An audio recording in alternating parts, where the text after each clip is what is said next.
Vanessa. And Charles, sticking with international affairs, what's Elon Musk been up to in South Africa? That's quite. Well, as reported on back in January, the controversy surrounding Elon Musk's Starlink and a place at the table in South Africa rumbles on, shown here on the map.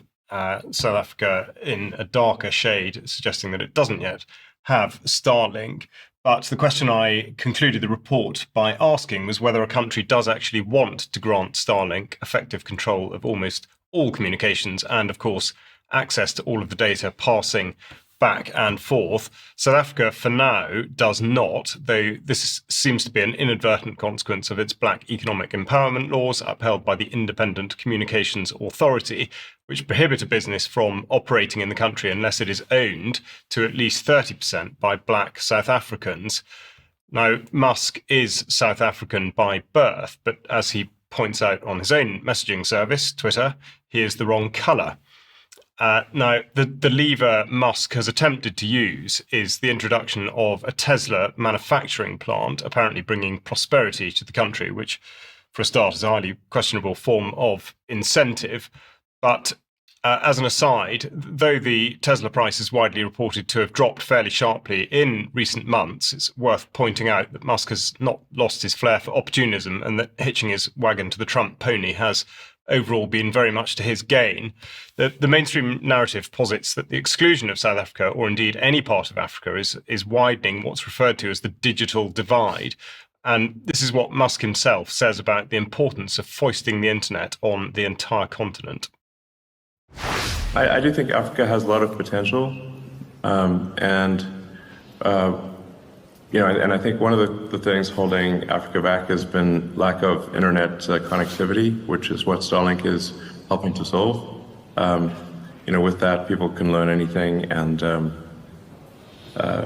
be sort of part of the global culture. Whereas if you're not connected, then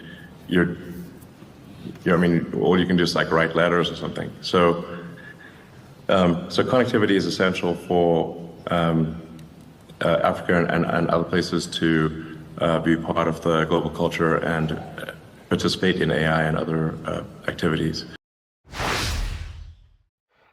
There we have it.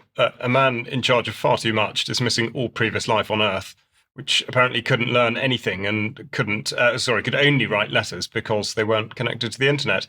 The reason this is relevant is not so much because of the specific outcome for South Africa, but rather because it shows how these projects are designed and funded and pushed out for the benefit of everyone except the end user. Specifically, this goes back many years, and this particular initiative for Africa was well documented in 2017 at the World Economic Forum meeting in Kigali, a place that their global shapers got to work on controlling Africa. And we'll now listen to Janet Longmore of the Digital Opportunity Trust and what she said about connecting Africa to the internet. DOT has a 14-year track record of mobilizing the talent of tech-savvy young women and men and deploying them to their home communities to build digital literacy skills amongst their peers.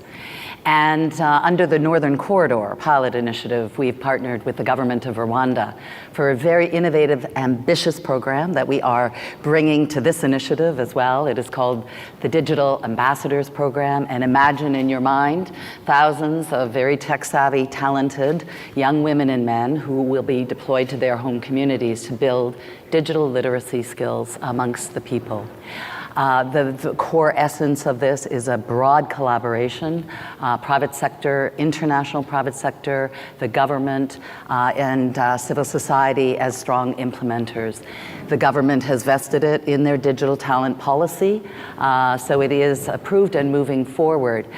And the other core essence is reaching and understanding the needs of the user. So women in marginalized communities, people in villages, why are they not connected? And what we have learned and what young people know is unless digital skills are relevant in a local context, people are not going to pick up because it's a high value proposition for them. the very definition of a public-private partnership. The DOT, the Digital Opportunity Trust, is but one of many organisations channeling funding from corporations and philanthropists into these sorts of initiatives. And I think it should be noted that she makes no mention of anything else that remote communities in Africa might need rather more than the internet, like water or food or even electricity. And it's this tone deafness that exposes the motivation for such a thing in the first place. The only reason for wanting to connect all the people of Africa to the internet, or indeed anywhere else, is to attempt to take control of their lives and to extract as much capital from them as possible. And this modus operandi is exactly the same as that employed by the pharmaceutical industry, which has been training up and deploying locals into the communities in order to convince people that they need something which, in fact, they do not.